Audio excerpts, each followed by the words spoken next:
Здравствуйте, друзья! В эфире Геоэнергетика Инфо. С вами Радайкин Максим и мой сегодняшний собеседник Александр Фролов. Здравствуйте! Здравствуйте, здравствуйте. Литва прекратит перевозки российской нефти в Калининградскую область и ограничивает объем дизеля, ввозимого в страну в баках грузовиков, чтобы исключить теневые поставки из России и Беларуси. Александр, пожалуйста, прокомментируйте данную санкционную политику. Действительно, в прошлом году транзитом прошла 371 тысяча тонн нефтепродуктов вообще, из которых 375 тысяч тонн приходилось на продукцию Лукойла. То есть Лукойл фактически был основным заказчиком, который пользовался этим направлением поставок в Калининградскую область. Как, я думаю, легко догадаться, в Калининградской области есть сеть заправок Лукойла. Калининградская область у нас, в принципе, входит в топ-10 российских областей с самым дорогим бензином и дизельным топливом. И не сказать, что этот топ очень веселый, там 92-й бензин стоит 65 рублей за литр, ну, по крайней мере, вот на момент, когда мы записываем это видео. Ну и пропорционально дороже стоит 95-й бензин, 100-й бензин там за 90 рублей. В общем, довольно дорогой регион. Ну, возможно, дорогой и при этом высокомаржинальный регион при определенных условиях, который, правда, с конца июля, начала августа вряд ли удается соблюдать, просто потому что биржевые котировки, от которых оптовые цены отталкиваются, вышли за пределы по бензинам, за пределы рентабельности при продаже бензинов даже по тем высоким ценам, которые наблюдаются в Калининградской области. А, собственно говоря, чего это вдруг запрещают транзит? Да потому что американцы приняли санкции. Санкции они приняли, теперь ой-ой-ой-ой-ой, взаимодействовать нельзя. И, разумеется, не надо даже посылать какие-то запросы в американский Минфин, а можно ли тут транзитом это все дело провозить. Потому что, может быть, генеральную лицензию бы выдали на транзит. Вы же деньги как-то зарабатываете за счет транзита. Пусть это относительно небольшие объемы. То есть, еще раз, там 375 тысяч тонн, 371 тысяча тонн. Это относительно небольшой объем. Но это все равно некий объем, который через вас идет, за который вы получаете какие-то деньги. Вам деньги не нужны. Ну, хотя бы на уровне теоретического предположения, что, может быть, вам дадут генеральную лицензию на осуществление конкретно вот этого вида деятельности, потому что вы не потребляете эти нефтепродукты, и вы, по сути, из одного региона России в другой регион России обеспечиваете доступ этих нефтепродуктов. И при этом, да, вы будете зарабатывать деньги. Вы не заинтересованы в этом.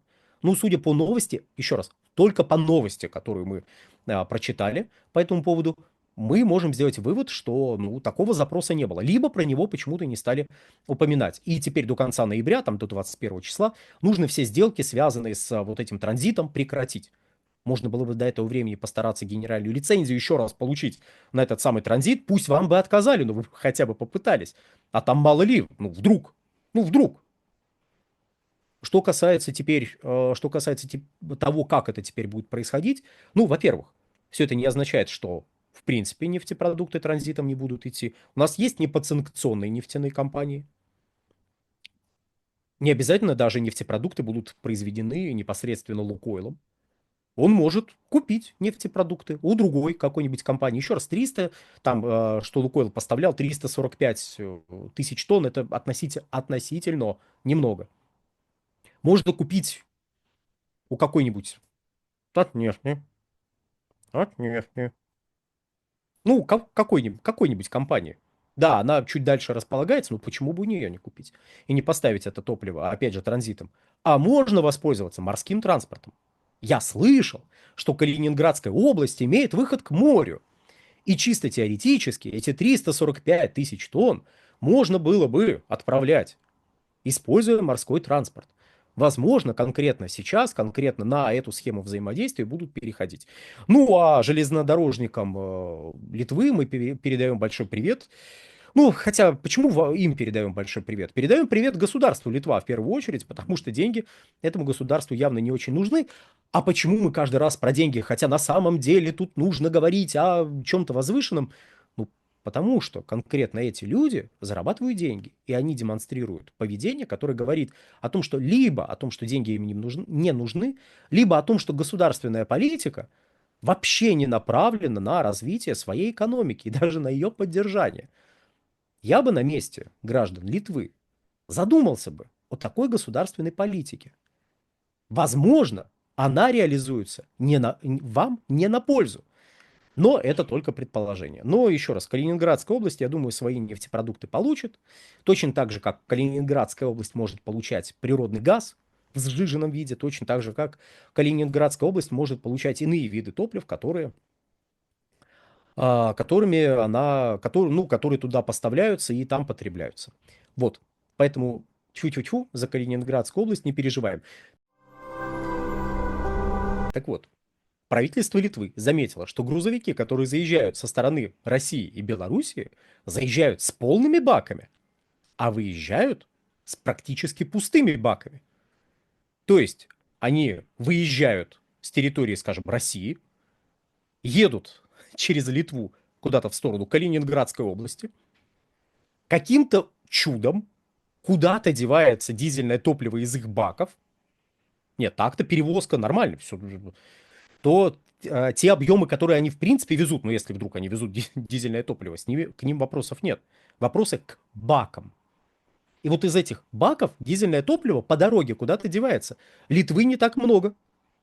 Ну, вдруг кто не знает, Литвы в целом, ну, в плане площади и расстояния, которое необходимо проехать, не так много, чтобы можно было такое количество дизельного топлива потратить непосредственно на дорогу. С другой стороны, можно, конечно, предположить, что осень выдалась в Литве очень холодной, и, допустим, водитель заехал на территорию Литвы, встал на стоянке, потому что наступило время отдыха, а все водители всегда соблюдают эти нормативы, что, мол, проехал такое-то время, все, надо отдохнуть. Вот он доехал до стоянки, решил отдохнуть, но так как вокруг холодно, он оставил двигатель включенным. Понимаете, вот отдыхал очень долго, а топливо, ну, настолько долго отдыхал, что вот топливо практически кончилось, он удивился, заметил, что топливо почти кончилось, сказал ай-яй-яй, ну, потому что все водители, они всегда любое свое возмущение, удивление и прочие сильные эмоции выражают исключительно через ай-яй-яй. Завел автомобиль, прошу прощения, не завел автомобиль, а поехал. Все, вот поехал в сторону потребителя тех товаров, которые он, собственно говоря, транзитом везет. Ну, если мы исключаем такой вариант развития событий, то можно предположить, а, собственно говоря, руководство Литвы что-то такое предположило, что где-то по дороге, мы, конечно, понимаем, что на территории Европейского Союза, а Литва это Европейский Союз, всегда все соблюдают закон. Просто все до единого. Но тут, понимаете, врывается вот эта нотка русского тоталитаризма на своем автомобиле, полном дизельного топлива, и говорит: «Пс, соблюдающий закон европеец, не хочешь ли ты моего дизельного топлива дешевле, чем ты его покупаешь на автозаправке?»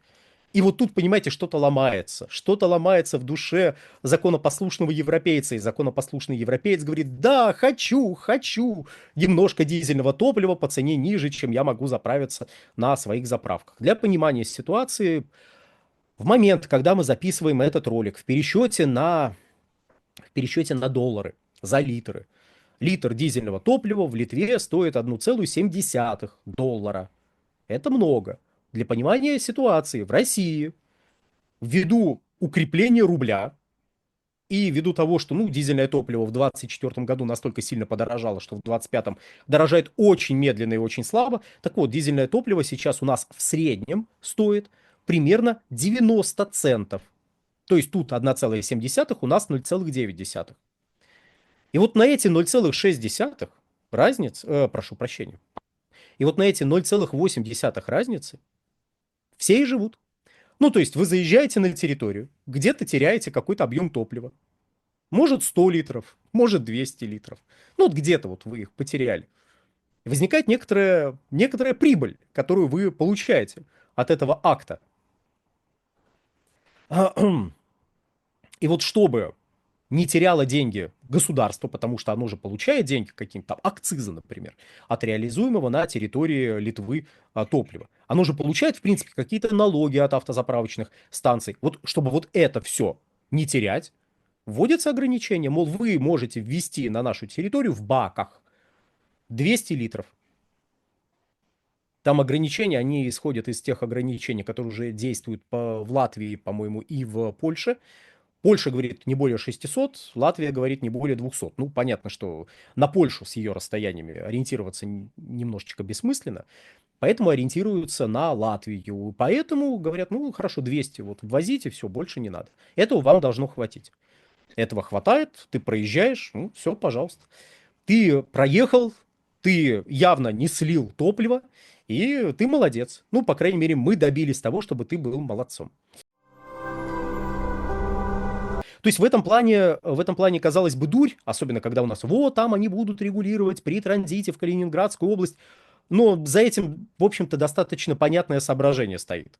У вас есть некий внутренний бизнес, который вы не хотите подрывать, и вы с него налоги получаете, а вы замечаете, что есть довольно серьезный поток топлива для вашего небольшого рынка, очень серьезный поток топлива, который фактически часть налогов, значимую для вас, вымывает. Нету этих налогов, вы их недополучаете. И вот сейчас, если примут, то где-то с середины лета, как я понимаю, следующего года, эта норма будет введена. Пока можно кататься и демонстрировать свои предпринимательские навыки. Я тут замечу вот какую штуку. Без сомнения, контроль за расходом топлива ведется невероятно строго.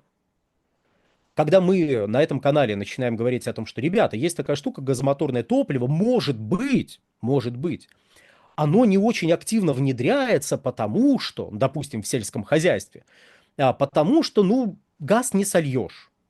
Ну вот как-то не получается.